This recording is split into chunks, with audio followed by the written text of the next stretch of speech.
so I'm especially delighted to welcome our next speaker, who is Ampi Aswin.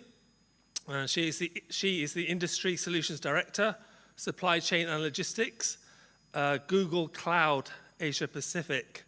The title of her presentation is Challenges and Opportunities for Supply Chains and Logisticians Today. So Ampi, it's all yours. Thank you very much.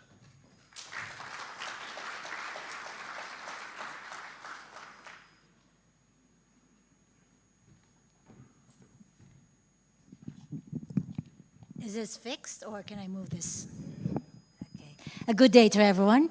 It's fantastic to have this event both in person and virtually. So I'm delighted to then be here with everyone. Thank you for the organizers. And we can entertain and educate at the same time, right? All right. Okay. The Chinese word for crisis is 危机, and it's a combination of two words, 危险 and 机会. 危险 means danger, and 机会 means opportunity. Every challenge, there's an opportunity. And I'm here to talk to you about the challenges facing our industry, but at the same time, more importantly, I'd like to talk about the opportunities that we can unlock in the supply chain and logistics space. Okay, I think this is the slide prior, so let's move on to the next slide deck. Okay.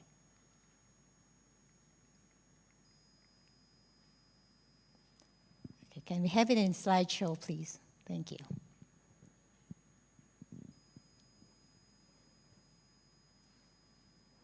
Okay, we have to be on our toes. Disruption is always there, and we gotta be ready to then face and, is it just,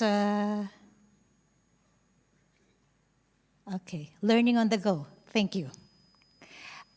Okay, so let's move on, and I'd like to talk about the challenges we're facing in the industry in three sections: the demand, the supply, and the external factors that are affecting the demand and supply balance. So if I'd like to turn your attention on the first column, and I'd like to talk about the demand challenges. Digital technology has given rise to a number of new business models, which I would refer to as the now economy, NOW.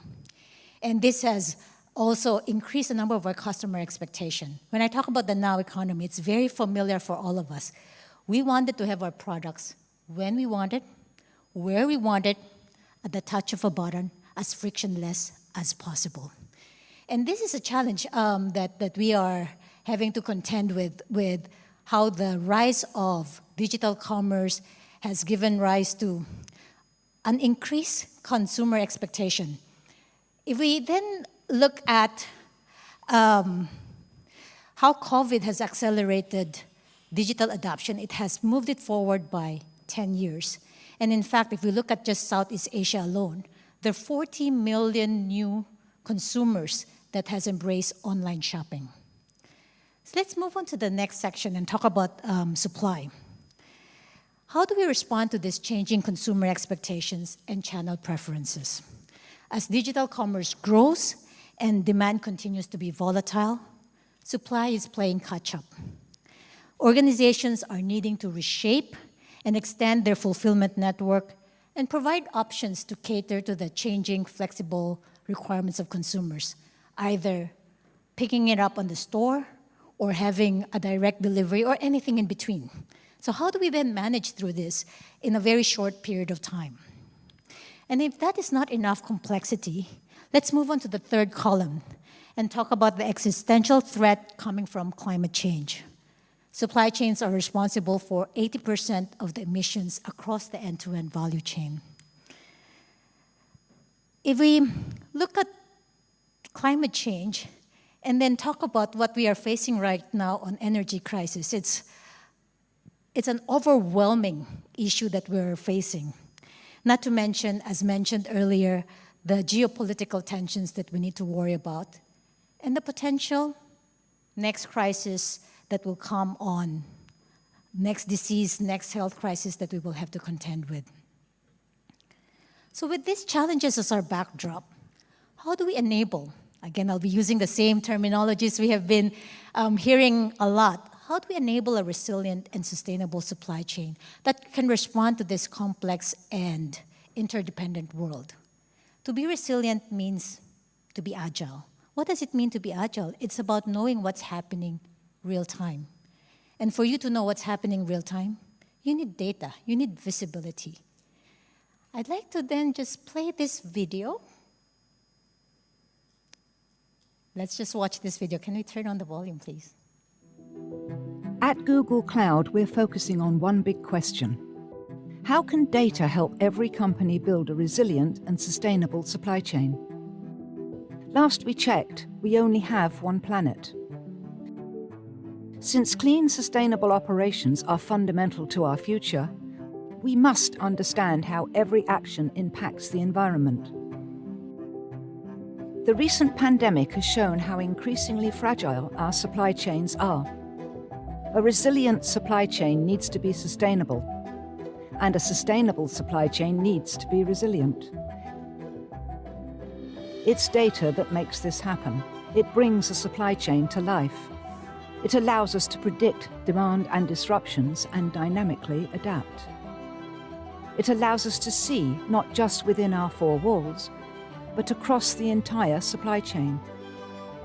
It allows our suppliers and partners to collaborate over an integrated data network, and it allows us to track our sustainability, social responsibility, and environmental impact. This requires a supply chain platform that delivers a digital twin of the physical supply chain, and that can segment between private enterprise data, collaboration between partners, and publicly available data. Anytime user access across devices that provides a pulse on the supply chain for alerts, analysis, and communication, simulations of current issues and what-if scenarios to reduce risk and optimize operations using artificial intelligence and machine learning, and a comprehensive ecosystem of partnerships to address data aggregation and applications. At Google Cloud, we believe the power of data will So supply chains are not linear, but to a value chains sustainable in future. omnidirectional value networks. You've heard about the need to stitch through the data across the private segment, your own data, the community segment, that of your trading partners, and the need to have contextual data. Things are happening real time, weather, traffic, news. How do you integrate all of this and have this connected tissue across your value chain and have this unified data platform that gives you access to real-time information? What you see here, and it's a busy chart, but not as busy as the real data streams that are flowing through, but this is just a simple illustration. If you look at the blue bubble represents your private enterprise data. Most organizations are challenged by static, siloed functional systems, which limits, even if it's your own private data, to have access to a single source of truth. You need to have a data exchange with your trading partners, which is represented by the red bubble here. How do I facilitate that data exchange? How do I get this insight? The reality is that despite the advancement that we're seeing on data exchange, whenever a crisis happens, your first default is phone, SMS, email exchanges to facilitate that data exchange with your trading partners. And lastly, I spoke about the public data set, the contextual data set. How do I bring all of this to make meaningful sense? So the ones on the green bubble are external factors that are affecting the value chain. So how do you integrate all of this private, community, and public data set to give you meaningful information about your value chain? So data is the only way to outperform and respond to challenges in predicting demand, responding through supply, despite the external volatile market environment. I want to move on. We talk about challenges, and there's a lot of issues that have been shared with you throughout the session. Let's now talk about and pivot to opportunities. Money follows where the opportunity is. And you know you're onto something if the bankers are starting to follow your sector. So what we see is a huge amount of VC funding that is going into the supply chain innovation management ecosystem. This resembles what we are seeing in the fintech sector in 2010. Actually, in 2010, the VC investment is about $9 billion, and that doubled till 2013. Similar trajectory that we are seeing now in supply chain, where last year we've seen an $11.3 billion funding, which is double that of 2020. And it's not just a one-time event. We're seeing this happening also in 2022. And I'd like just, if you then Google, you'll see Project 44 as one example that was able to then have about $400+ million funding, which is P44 is a technology unicorn looking at end-to-end transport visibility, a key partner of Google Cloud that we're also then proud to partner with on how we're then developing the wider ecosystem. So let's talk about what are organizations who are embracing and leveraging data to enable resilient and sustainable supply chain doing.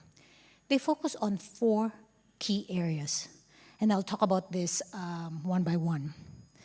First, they build digital supply chain twins. When we talk about digital twins, this is the end-to-end digital representation of your physical supply chain. I spoke about how do you then have this connected tissue that combines the private segment, the community segment, and the public segment in one unified data platform. And it's important to then stitch it in. And what the beauty of cloud is that you don't need to hardwire data.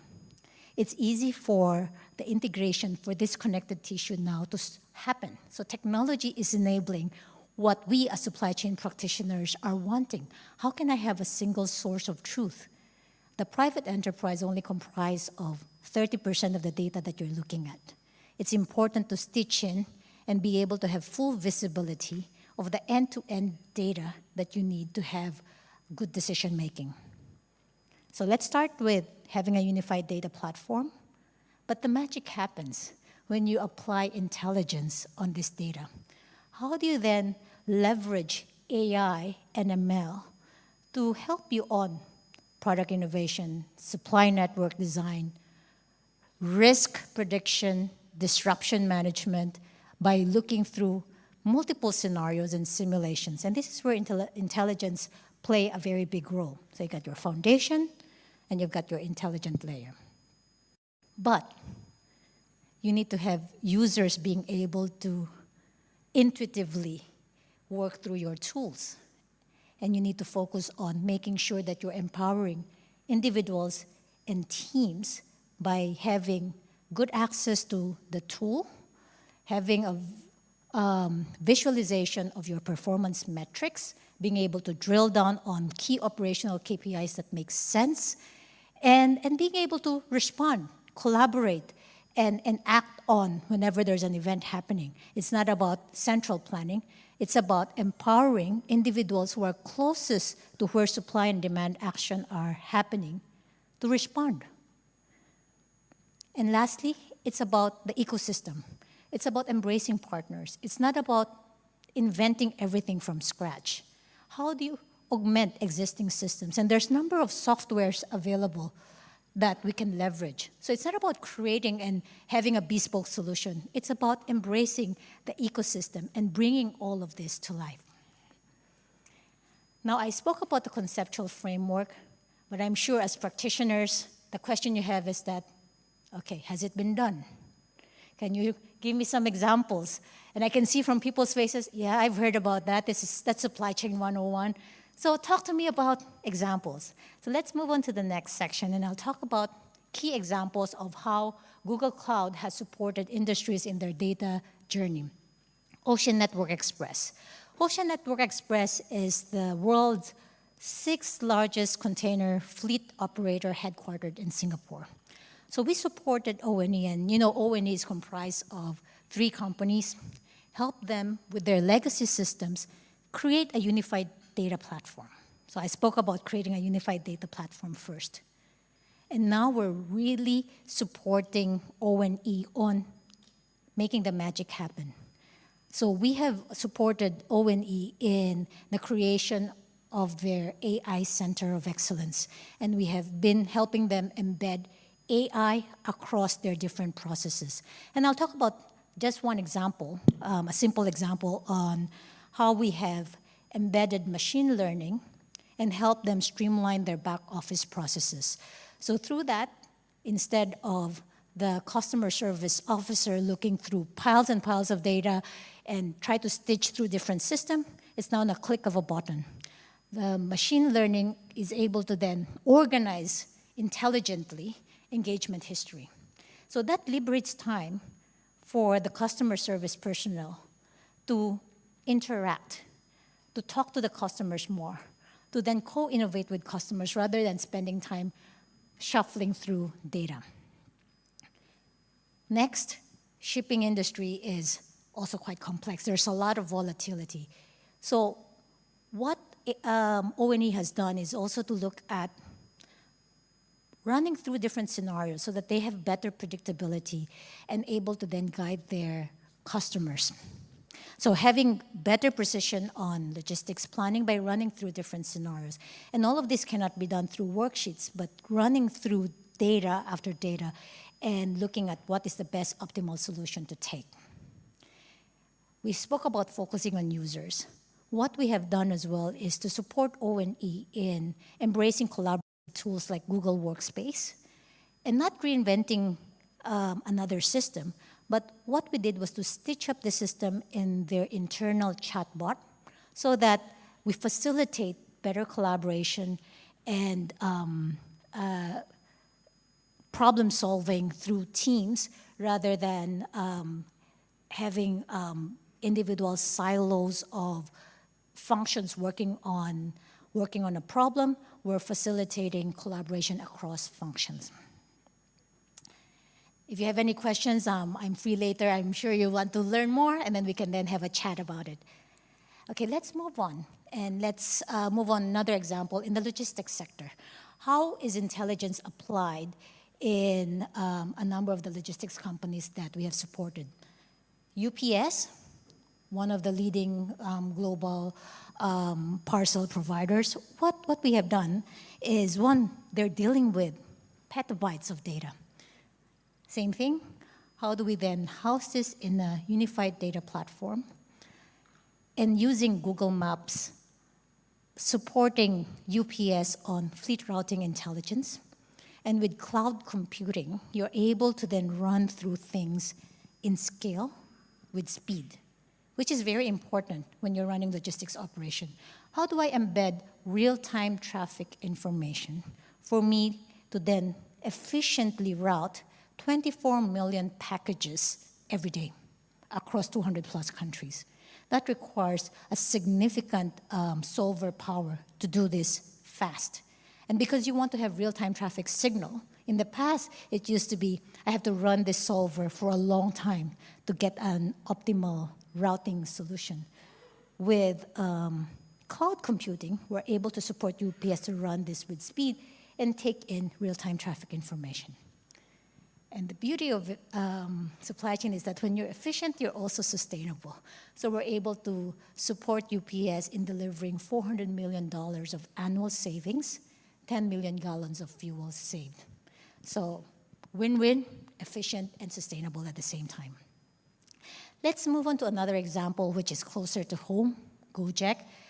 Gojek is an online platform facilitating people, goods, and services movement on demand. No asset, which is where a number of traditional enterprises contending with new logistics players that are entering without any asset. Gojek is one. Again, a lot of data to be churned, facilitating the on-demand connection of drivers, merchants, and consumers, and facilitating the best routing solution, the best connection, which driver to which merchant to which consumer. All this requires a huge amount of computing power and intelligence, and we're able to then support Gojek in this platform of theirs managing up to 5 terabytes of data per day. And the beauty with having access to this data is we are also able to help Gojek in demand forecasting. We're also able to help them on dynamic pricing adjustments. Okay, let's move on to another example. Let's talk about sustainability examples and also disruption management. So Unilever is one of the leading fast-moving consumer goods company. And Unilever is known as a sustainability advocate. And they went to us wanting Google to help solve the challenge of sustainable sourcing of materials. So they started with looking at how can we address the challenge and zooming on to just palm oil. How can we ensure that we are able to get deforestation-free palm oil? That's a problem statement. And so using the power of Google, we're able to then leverage Google Earth.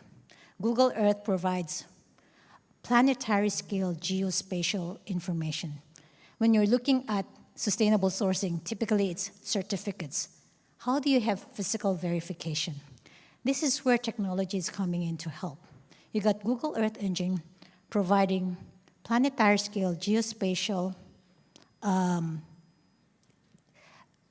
data visibility combined with an understanding of where Unilever sourcing is from and using the power of cloud computing, satellite imagery, and AI, we're able to provide better visibility, traceability, and transparency of palm oil sourcing. What this does is that it elevates the standard.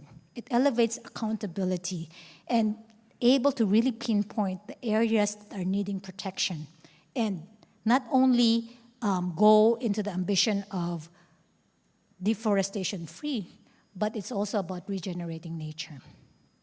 Okay, let me move on to an airline example, Swiss Air. Okay, this is not far because we're now starting to travel. Okay, so I'll talk about disruption management in the airline industry. We have all encountered this, bad weather, and then how does the airline look at rescheduling? Because there's a lot of cascading effect. For Swiss Air, passenger system is being operated in a different system. The crew is in a different system. The technical information are housed separately. And what you need is a unified data depository that allows you to look at what are the optimal conditions that gives you the right type of plane, given your number of passengers, where it's going, to then have fuel efficiency. How do you optimize this? So one use case is operationally, making sure that you have the optimal conditions that are suggested in your flight schedule. But this is also important when disruption happens. How do you quickly look at how do you manage through and run through your flight schedules optimally with crew scheduling and also passenger reassignment? And this is how we are helping Swiss Air. Again, this requires lots of data, requires AI to run it. In the past, you would run it and it takes a lot of time. Right now, we are able to equip the operation controller to decide in 2 clicks. So again, how data and intelligence is enabling one to respond through crisis and challenges. So in summary, how do we use data to respond and enable a resilient, sustainable, autonomous, intelligent supply chain? Are 4 areas. Building your unified data platform through digital supply chain twin, layering it with AI and ML intelligence, empowering individuals and teams to use this tool, and embracing the wider partner ecosystem to bring this to life. Thank you very much. And I wish everyone all the best as you navigate through the challenges in your supply chain, and we're happy to then engage and talk to you. I'm here, I have my LinkedIn, if you want to know more about how we are supporting organizations in going through their data-driven journey. Thank you very much.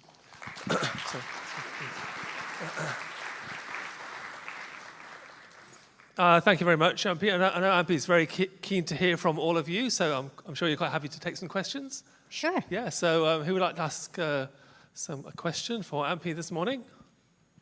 There's so many of you in the room, I'm sure somebody would like to ask a question. Okay, I think because the coffee break is what's okay, no, we have someone downstairs. Can you get a mic over to this gentleman?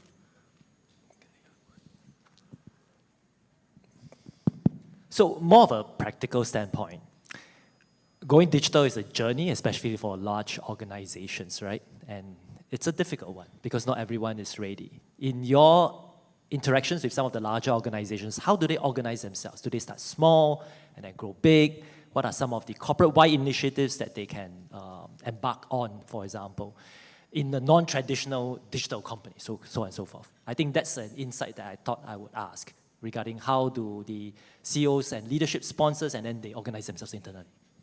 Okay, thank you for that question. And I'll use Ocean Network Express as an example because this is a traditional enterprise with legacy systems.